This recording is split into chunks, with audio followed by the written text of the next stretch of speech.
Habang nag-uusap ang dalawa, bigla na lamang lumabas si LV. Naggulat ang dalawa kaya't kagad na nagsalita si Eloisa. LV, bakit ka lumabas? May mga bisitang dumating sa ibaba. Kailangan kong bumaba para asikasuhin sila. Ate, gawin mo nang gusto mong gawin. Sagot ni LV sa kanya bago umalis kasamang mga kasambahay. Bumaling siya kay Cindy at nagutos. Anak, sumama ka sa inyong tita at pag-aralan mo kung paano maging punong abala ng pamilya de Vera. Sige po, ngumiti si Cindy at sumunod kay LV pababa. Sa unang palapag ng bahay, si Sarah ay nag-aayos ng mga basong kristal na gagamitin ng mga bisitang darating. Karaniwan ng mga ito ay nakaimbak sa isang bodega at nilalabas lamang tuwing bagong taon upang linisin, dinisinfect at gamitin para sa mga bisita. Sa kabuuan, may 68 basong kristal na lubhang mahalaga. Sarah, ang bilis mong naayos sa mga baso? Nagulat si LV na makita siyang patapos na sa ginagawa. Sinabi po ng isang kasambahay na tuyo ng mga ito tinanong ko kung anong gagawin. Alam kong pinapahandaan niyo po ito tuwing bagong taon kaya pinaayos ko na sa mesa. Sagot niya sa matandang babae. Magaling, unti-unti ka nang nagiging tunay na ginang ng pamilya de Vera. Puri ni Elvis sa kanya. Maraming bisita ngayon, kung mapagod ka, umakyat ka na lang at magpahinga. Hindi mo na kailangan magpaalam sa akin, okay? Bilin pa sa kanya ni LV. Alam ko po, salamat po. Sagot niya ng magalang at puno ng pagpapahalaga. Dagdag pa nito, medyo malamig ang pakikitungo sa'yo ng nanay at kapatid ko kanina. Huwag mo nang intindihin yon. Ganun lang talaga sila. Gumiti siya at sumagot. Okay lang po, hindi ko yung dinadamdam. Mainam kung ganun. Tumango si LV sa kanya at gumiti. Biglang dumating si Cindy at nakitang dalawa na nag-uusap. Agad siyang lumapit at pumagitna kina Sarah at LV. Tita, pinapunta ako dito ni Mama para tulungan ka. May maitutulong ba ako? Tanong niya na masigla. Napasimangot si Sarah. Sa kabila ng inosente itsura ni Cindy, alam niya may pagkawalang hiya ito. Nababasa niya sa pagkilos at tingin nito sa kanya. Mana talaga ito sa mga nagpalaki dito. Wala naman, umakyat ka na lang at samahan mong matanda sa itaas. Sagot ni LV kay Cindy. Okay lang po tita, gusto ko matuto mula sa inyo. Pamimilit nito na naglakad palapit ng masigla kay LV. Hindi na nagawang tanggihan ni LV ang babaeng doktor. Dumating ang dalawang kasambahay upang magulat sa kanila. Sinabi ng isa na handa ng pagkain at ang alak na lamang ang kulang, kaya't maaari nang simulan ang salo-salo anumang oras. Sinabi naman ng isa na naroon ng mga bisita sa pintuan. Dahil parehong mahalaga, tumingin si LV kina Sarah at Cindy. Plano niyang utusan si Cindy na kunin ang alak habang siya si Sarah ang sasalubong sa mga bisita. Mahalaga kasi na ipakilala si Sarah bilang ginang ng pamilya de Vera. Nung nakaraang taon dahil ayaw pa niya kay Sarah at hindi din ito gusto ni Zephyr, hindi niya ito pinapakilala sa mga bisita. Ngunit iba na ngayon. Mahal ito ng kanyang anak at handang pakasalan ulit anumang oras. Bago pa makapagsalita si LV, inunahan na siya ni Cindy tila nabasa ang kanyang iniisip. Tita, sabay tayong sumalubong sa mga bisita. Si Sarah na lang ang kumuha ng alak. Bilang panauhin, hindi maaring tanggihan ni LV ang mungkahi ni Cindy. Mama, ako na pong kukuha ng alak, sabi ni Sarah. Sanay na siyang hindi makitang mga kamag-anak at kaibigan ng pamilya de Vera.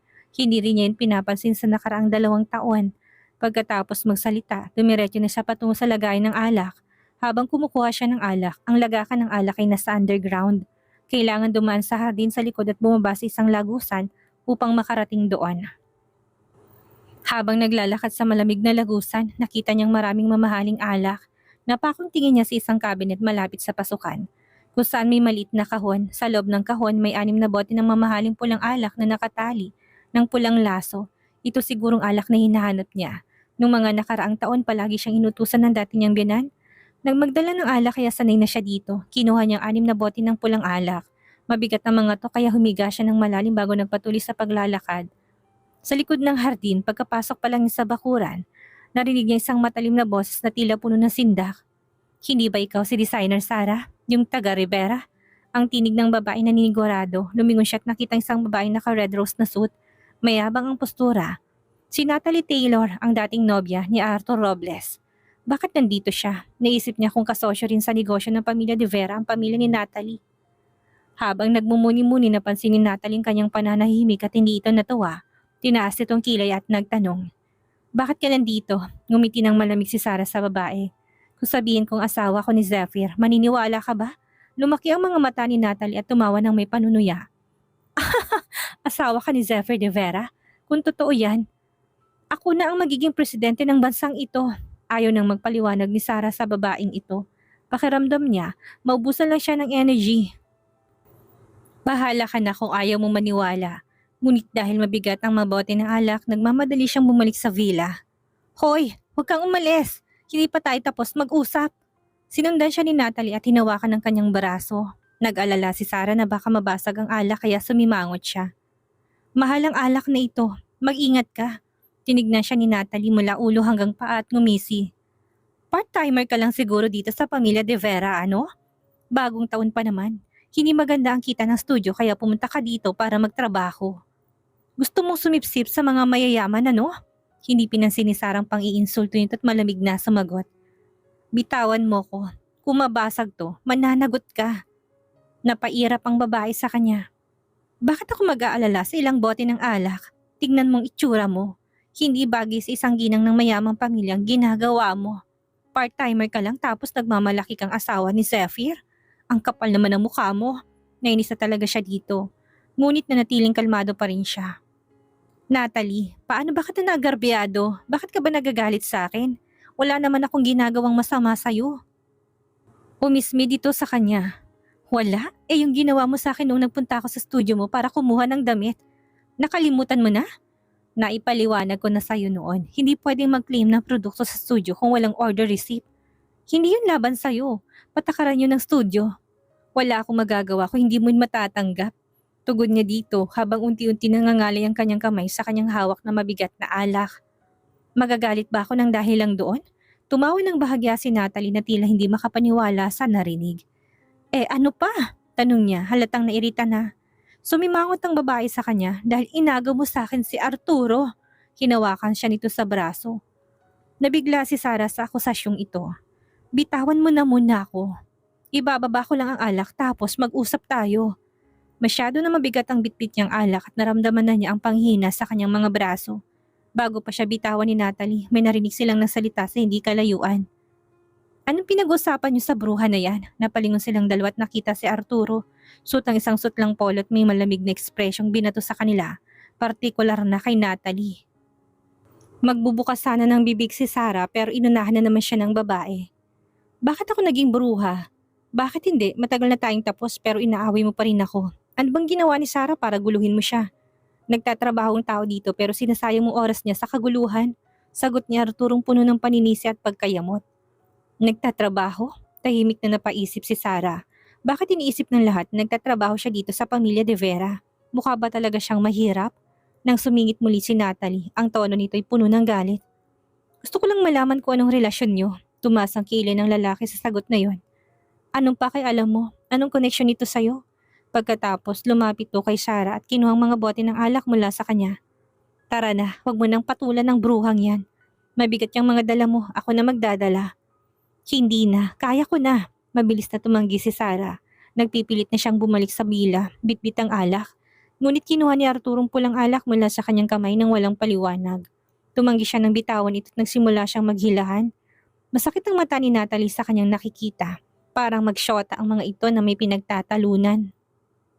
Tumingin si Arturo kay Sarah, ang kanyang pagtitimpi sa babae ay lubhang mahaba.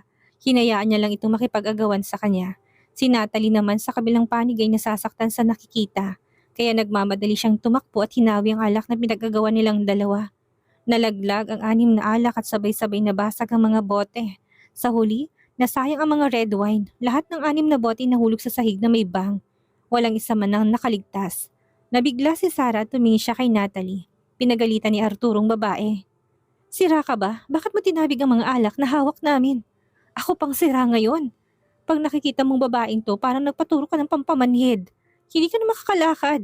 Inisasagot ni Natalie sa lalaki. Nagsimula na silang magmura sa isa't isa.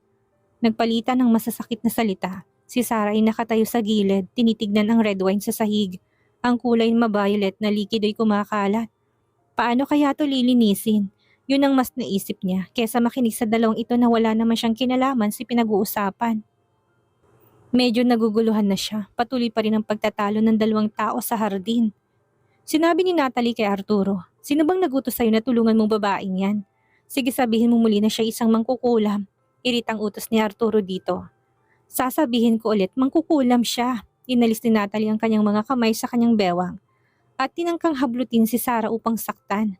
Natalie, sigaw ni Arturo, hindi nakinig si Natalie sa lalaki. Punong-puno siya ng selos at gusto niyang ipahiya si Sarah. Sasaktan na sana niya si Sarah, hindi ito lumalayo sa kanya na parang hinihintay talaga ang kanyang pag-atake. Subalit agad na hablot ni Arturo ang kamay niya. Tumigil ka na, Natalie, awat nito. Maglalakas loob ka pang tulungan ng mangkukulam na to. Lalo pang nagalit si Natalie nang makita niyang tinutulungan ni Arturo si Sarah sa pamamagitan ng pag-awat sa kanya. Nakatayo si Sarah sa likod ni Arturo, tanda na sanang magsalita nang marinig nilang boses ni Elvie mula sa malayo. Anong nangyayari dito? Nakakunot ang noo ng matanda habang matamang nakatingin sa kanila. Lumingon ang lahat. Nangunguna si Elvie na may kasamang mga kaibigan sa pamilya at mga socialite na babae sa likod nila. Nasa tabi niya sina Eloisa at Cindy. Sumigaw naman si Eloisa. Ano bang nangyari dyan? Nakita ni Natalie ang mga tao at inisip na meron siyang maasahang kakampi. Bumuntong hininga siya at sinabing, ang babaeng ito ang nag-akit kay Arturo. Hinanap ko siya upang kumprontahin. Kumunot ang noo ni Elvie sa kanyang narinig at napatingin siya kay Sarah. Si Eloisa ay agad na nagsalita. Nang akit siya ng lalaki mo? Paano nangyari yon? Oo, inakit nga niya ang lalaki ko. Alam ng buong syudad na gusto ko si Arturo. Pero ang babaeng ito, inakit siya sa press conference nila sa Sandovas Jewelry. Kaya tuwing may pagkakataon, pumupunta si Arturo sa kanyang studio. Nung huling pumunta ako para kunin ang mga damit ni Arturo sa studio niya, ipinahiya pa niya ako. Paano mo nagawa yan? Agad na inakusahan ni Elvis si Sarah nang marinig ito, nang hindi na muna kinumpirmang sinabi ni Natalie. Tumaas ang kanyang kilay at liham na napangisi dahil alam niyang pagkakataon na nila ito. Nabigla si Sarah saglit at sa kanya naisip na talagang galit ang mga ito sa kanya at pinapalagay nila kaagad na totoong mga sinabi ng babaeng ito nang hindi man lang siya tinatanong kung may katotohanan ba yun o wala. Hindi ako inakit ni Sarah. Si Natalie lang pong nagsisinungaling. Matagal na kami naghiwalay at karapatan ko pong maghanap ng ibang gusto ko. Tumayo si Arturo upang ipagtanggol si Sarah. Pinaliwanag ni Arturo ang lahat ang hindi naalala ni Sarah ay may relasyon kay Zephyr dahil alam naman niya noon na hiwalay ng dalawa. Diretsahan niya sinabi na gusto niya si Sarah. Naisa ng takpan ni Sarah ang bibig ng lalaking marinig ito. Dahil pagkatapos itong sabihin yon, hindi na siya makakapaglinis ng pangalan. Kahit pa magtangkang lumundag siya sa tulay at magpakamatay sa pagtalon sa ilog. Mamamatay lang siyang madumi ang pangalan. Tumawa si Eloisa nang marinig ito at saka tinignan si Sarah bago nagtanong. Mr. Arturo, ibig mo bang sabihin na ikaw ay nanliligaw kay Sarah? Tama? Itinutuwid ni Arturo ang kanyang dibdib at tumingin kay Natalie na sa tabi niya. Natalie, kung hindi mo alintanang kahihiyan ko, ipapaliwanag ko sa harap ng lahat ngayong araw kung anong nangyari sa pagitan natin. Halos 3 taon na tayo magkakilala. Nakipag-date ako sa'yo. Ngunit ilang buwan lang yon. Habang magkasama tayo, napansin ko na mainitin ang ulo mo. At sobrang emotional, kahit naramdaman kong hindi tayo bagay. Kaya nakipaghiwalay ako sa'yo. Pero hindi ko alam na pagkatapos nating maghiwalay, i-stalk mo ko na parang multo. Tinatanong ang lahat tungkol sa kinaroroonan ko. Sinusundan ako kahit saan ako magpunta at ginugulo sa bawat babaeng gusto ko. Namut lang mga mata ni Natalie nang marinig ang mga sinabi niya ni Arturo sa harap ng lahat. Nagpatuloy si Arturo sa kanyang litanya. Natalie, ayoko sabihin pang mga salitang ito. Pagkatapos ng paghihiwalay natin dahil babae ka, hindi ko sinabing buong dahilan ng paghihiwalay. Ang sinabi ko lang hindi tayo bagay. At kailangan nating magkalayo pansamantala. Inisip na binibigyan kita ng pagkakataon kaya't inistorbo mo ko araw-araw at pinagkakalat mo na ikaw ang asawa ko. Nag-date lang tayo, hindi kita pinakasalan. Hindi kita niloko o pinabayaan. Ang pagmamahal ay malaya. Sino bang nagsabi na kapag nag-date kailangan magkasama tayo habang buhay? Hindi ba't normal lang na maghiwalay kapag hindi tayo bagay? Bakit kailangan mo magmukhang baliw at kumapit sa akin palagi? Ang mga mata ni Natalie punong-puno ng galit nang marinig ito. Tumuli ang mga luha niya na naglandas sa kanyang mga pisngi at nagmura siya. Binabastos mo kung hayop ka dahil lang sa gusto mong babaeng ito? May problema ka, malamig na sagot ni Arturo. Tingnan mo ngayon ng unang araw ng New Year, dumaan tayo sa Sanchez family para magbigay galang. Pero pinili mo manggulo sa okasyong ito. Sino bang maghahangad ng babaeng kagaya mo na wala nang ginawa kundi mag-iskandalo? Galit ako kasi nandito mangkukulam na to. Kung wala siya dito, magiging maayos ang mood ko. Hindi ko lang matiis na ipagtanggol mo siya. Winalis ni Natalie ang mga luha at gustong suntukin si Sarah ng mga 10 beses. Hinawakan ni Sarah ang kanyang kamay ng malamig. Kung magtangka kang saktan ako muli, hindi kita mapapatawad. Ikaw, mangkukulam ka. Magtatangka ka pang lumaban? Galit na si Natalie at nais pa talagang banatan si Sarah. Muling nagsalita si Eloisa mula sa malayo. Gulo, binabansagan niya si Sarah ng ganitong salita. Iniling ang kanyang ulo at sinabi kay LV. LV, anong klaseng babae ba yan? Mas mabuti pa na mag-isip ka mabuti kung papayagan mo yan na muli makapasok sa pamilya niyo. Isa siyang salbahe at walang disiplina. Kapag tinanggap mo siya bilang manugang mo, tsak na wala siyang dadalahin sa pamilya niyo kung hindi gulo. Nagulat ang lahat ng marinig ito at nagtinginan sa isa't isa. Pumasok sa bahay? Anong ibig mo sabihin? Ang babaeng ito ay, ang mga tao doon ay nagbulong-bulungan. Ito ang pangalan niya ay Sarah Loizaga. Siya ang ex-wife ni Zephyr. Sagot ni Elvis sa mga tanong ng lahat. Mas lalong naguluhan ng mga tao. Nag-asawa pala si Zephyr? Kailan nangyari yun? 2 taon na nakakaraan. Pinlano ng tatay ni Sarah ang papuntahin ng anak niyang babae kay Zephyr at pinikot siya. Saka sinagot si Zephyr kung hindi pa kakasalan ng kanyang anak, ipapaabot ang balita sa mga pahayagan na siya isang hayop na namantala ng babae. Ibinunyag ni Eloise ang lahat ng ito. Kaka-reject lang sa kanya ni Zephyr sa itaas, kaya't na galit siya. Grabe, hindi namin alam yan. Uy, kung pilano mo, syempre ginanap ang kasal ng lihim. Hindi naman tunay na pag-ibig yan, hindi importante. Nagmamadaling kumuha ng sertipiko at nagpakasal. Ah, ganun pala. Patungo-tangong isang grupo ng mga socialite na babae at hindi magandang tingin nila kay Sarah. Talaga namang walang kahihiyan ng babaeng yan. Ginamit pang parang yan para makapasok sa pamilya de Vera. LV, hindi ka ba nag-aalala? Hinikayat pa ng grupo si LV na tanggihan si Sarah upang hindi na muling makapasok sa kanilang pamilya. Sinabi pa ni Eloisa, Oo LV, ang babaeng ganito dapat agad itaboy para hindi magdala ng kapahamakan sa pamilya niyo. Malas siya. Kumunot ang noon ni LV saka nagsalita. Ate, tumigil ka na, saway niya sa kapatid. Sa dalawang magkapatid ng pamilya Sanchez, si Eloisa ang palaging may dominante at matapang na personalidad. Lagi sumusunod si Elvis sa kanyang mga nais. Mula pa nung bata sila at hindi siya nagtatangkang magsalita laban dito. Pero hindi niya gustong sabihan ito si Sarah ng ganon. Hindi ba tama ako? Narinig ko pa nga na inakit niya ang fiancé ni Mariel noon. Ano nga bang pangalan niya? Oo, ang pangalan niya ay Marlon Alba at nasirang kasal ni Mariel. Dahil sa hilaw mong manugang. Talagang isa siyang salot. Bakit siya magiging salot? Habang nagsasalita ng may pagmamalaki si Eloisa, biglang may narinig silang malupit na boses mula sa likuran. Biglang lumamig ang kapaligiran. Si Eloisa ay orihinal na nakakunot ang labi ngunit nang marinig ang boses, bahagya siyang napatigil at tumingin sa kinaroroonan ng boses na yon.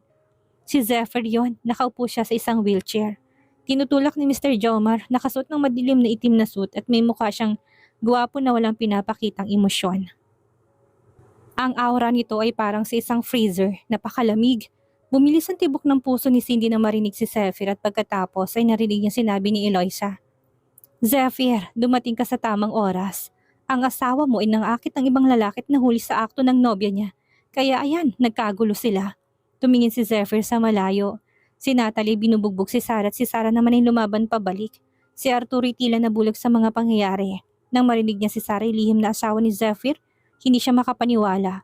Nung nililigawan pa niya si Sarah, lahat ay nagsasabi ng babaeng ito ay alaga lamang ni Zephyr de Vera. Ngunit nakita niya hindi magandang ugali ni Sarah kay Zephyr na parang hindi naman ito gustong lalaki. Kaya inisip niya si Zephyr ang nagnanais sa babaeng ito, ngunit hindi naman ito gusto ni Sarah. Bigla siyang nakaramdam ng paghanga kay Sarah at nag-isip ng babaeng ito'y matapang at matigas ang ulo. Dagdag pa, nainis siya kay Zephyr dahil pinahuli siya nito sa pulis. Kaya naisipan niyang ligawan si Sarah nang sa gayon makita ni Zephyr na mas lamang siya dito. Ngunit hindi niya inaasahan na siya nga pala totoong asawa ng lalaking iyon. At kanina sinabi pa niya sa harap ng mga kamag-anak at kaibigan ng pamilya de Vera na siya ay naliligaw kay Sarah dahilan upang alipustahin si Sarah ng mga kamag-anak ni Zephyr. At ng mga taong naroroon. Go and deal with it, utos ni Zephyr sa kanyang assistant. Alam mo nang dapat mong gawin. Opo sir, agad itong tumalima. Lumapit si Mr. Jomar at tinawakan ng kamay ni Natalie.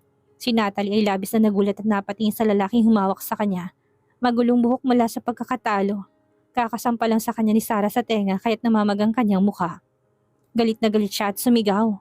Bakit mo ko hinawakan? Hindi ko siya tinamaan, siyang humampas sa akin.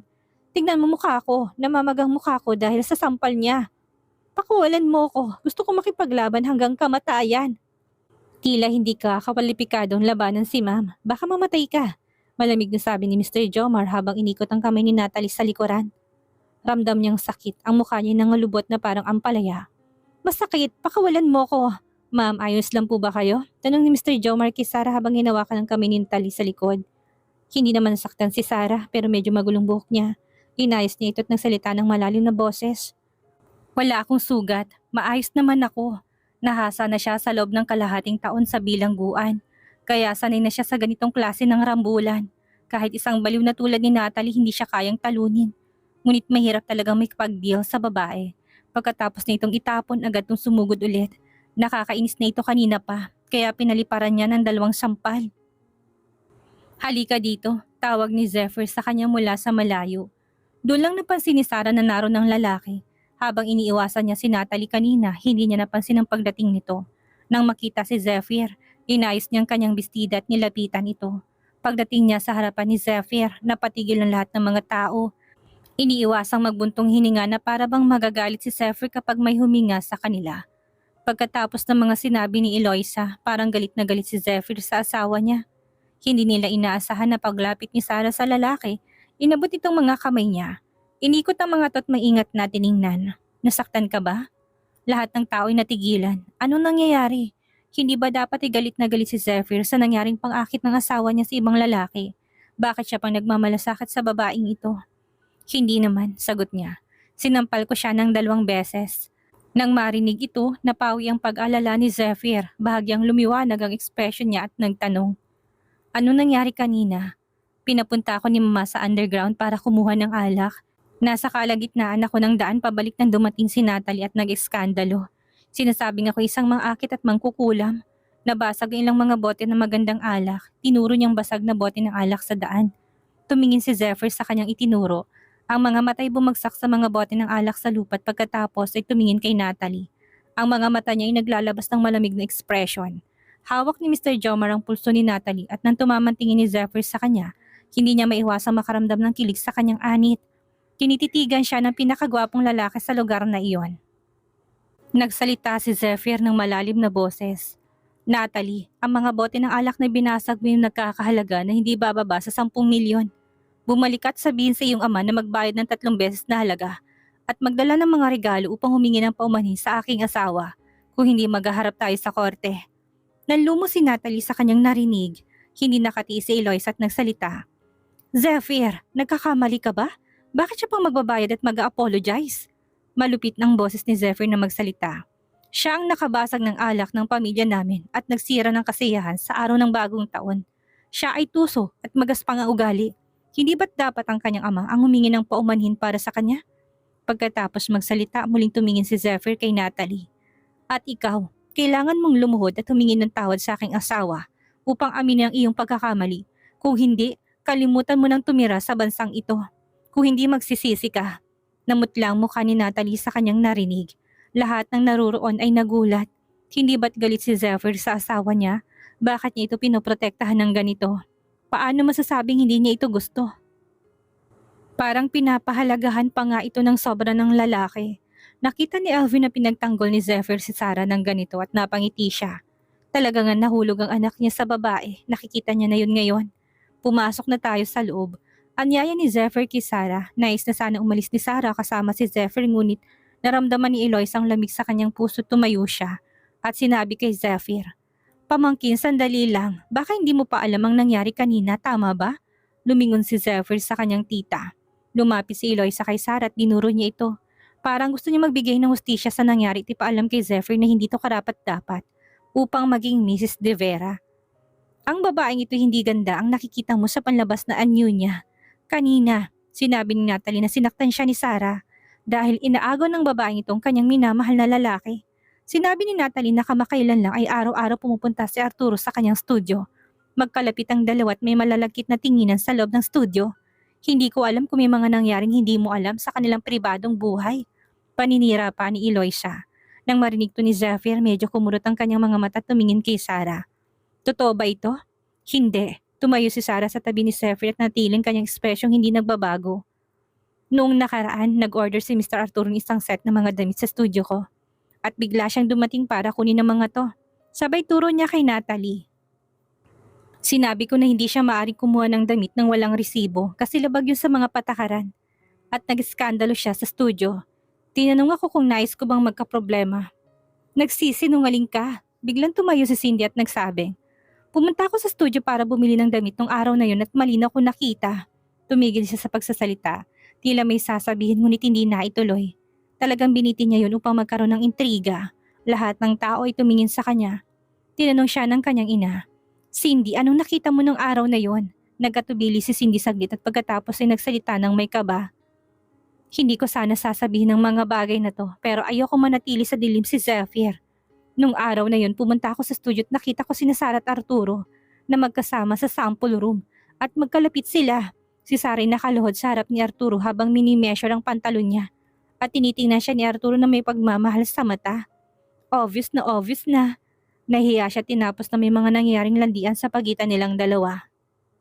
Tinignan ni Sarah si Cindy ng malamig. Anong ebidensyang meron ka? Paano mo sasabing hindi ka gusto ni Arturo? Tanong ni Cindy pabalik na mainosente at maawaing mga mata. Sumimangot si Sarah bago tumawa. Anong pakialam ko kung gusto niya ako? Kung gusto niya ako, kailangan ko ba siyang sagutin? Kailangan ko ba siyang gustuhin?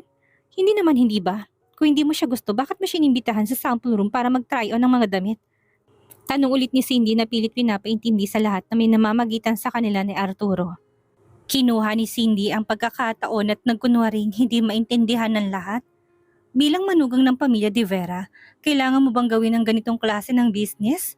Alam mo gusto ka ni Arturo, pero tinanggap mo pa rin ang order niya at nakaluhod sa harapan ng lalaki para sukatin ang pantalon. Hindi ba't alam mong gusto ka niya at hindi mo naisip na magpatulong sa assistant? Nais sanang magsalita ni Zephyr ngunit pinigilan siya ni Sarah. Humawak siya sa kamay ni Zephyr at tumingin kay Cindy. Ginawa ko lang yon nang walang mali siya nung araw na yon. At ang assistant ko ay abala sa ibang bagay at wala siyang oras. Hindi naman ako kagaya mo na kapag ang mga assistant ay abala at may kailangan gawin na kaya mo naman ipapagawa mo pa sa iba. Hindi ba katamaran yun? Sa tingin ko, nagpapalusot ka lang. Ikaw ang manugang na babae ng pamilya De Vera. Sagana sa pagkain, sagana sa kasuotan. Malamang hindi ka nawawala ng allowance galing sa iyong asawa. Hindi mo na kailangan gawin ng mga bagay na magpapababa ng dignidad mo bilang miyembro ng isang kilalang pamilya. Bakit umaasta ka ng ganyan? Mapagkunwari ka, pang-insulto ni Eloisa sa kanya. Sumagot siya ng kalmado. Bagamat ako ay asawa niya, ako rin ay isang independent na babae. Nagbukas ako ng isang studio at syempre nais kong kumita. Pwede ko bang itaboy si Mr. Arturo na nagustuhan ng mga disenyo ko at dumadayo upang bumili ng mga damit? Isa siyang customer na dapat pag-uukulan ng pansin. Kung nagugustuhan ka niya dahil sa inyong mga disenyo o dahil sa iyong pagkatao, alam mo sa iyong puso. Malinaw kung bakit nilalapitan ka ng mga lalaki pero patuloy ka pa rin lumalandi sa kanya. Nang matapos magsalita si Eloisa, tumingin siya kay Zephyr. Zephyr, nakita mo ba? Ang asawa mo'y napakamahusay magdiin at magpuri sa sarili. Ano man ang sabihin ko sa kanya, laging may isasagot siya laban sa akin. Talaga namang wala siyang galang sa nakatatanda. Hindi siya pinansin ni Zephyr at tumingin kay Sarah. Patuloy ka pa bang nakikipagtalo sa kanya? Kung ayaw ni Sarah, siya na lang ang makikipagtalo sa kanyang tiyahin. Kahit siya ay naiinis na sa mga ito, sumagot si Sarah kay Eloisa ng kalmado. Hindi ko alam kung anong klaseng kamag-anak kayo. Lagi kayo nanggugulo tuwing dumarating sa bahay namin. Minsan iniisip niyang may relasyon ako sa ibang lalaki at minsan naman, inaakusahan akong walang galang sa nakatatanda. Laging sinisisi niyo ako dito at gusto pa ninyong magpakita ako ng galang. Talaga namang nakakatawa. Napatigil si Eloisa at kumunot ang muka. Tinuro niyang mukha ni Sarah at nagsalita. Zephyr! Elvie, tingnan niyo kung anong sinasabi niya tungkol sa akin. Hindi nainis si Zephyr, sa halip ay mingiti sa labi niya. Sinabi niya kay Sarah sa isang bahagyang mapagpatawad na tono. Magaling, hindi mo dapat tratuhin na magandang isang tao na walang galang sa'yo. Kung hindi isipin niyang mas nakakaangat siya sa'yo, malamang isang lantad na pang-insulto yon kay Eloisa.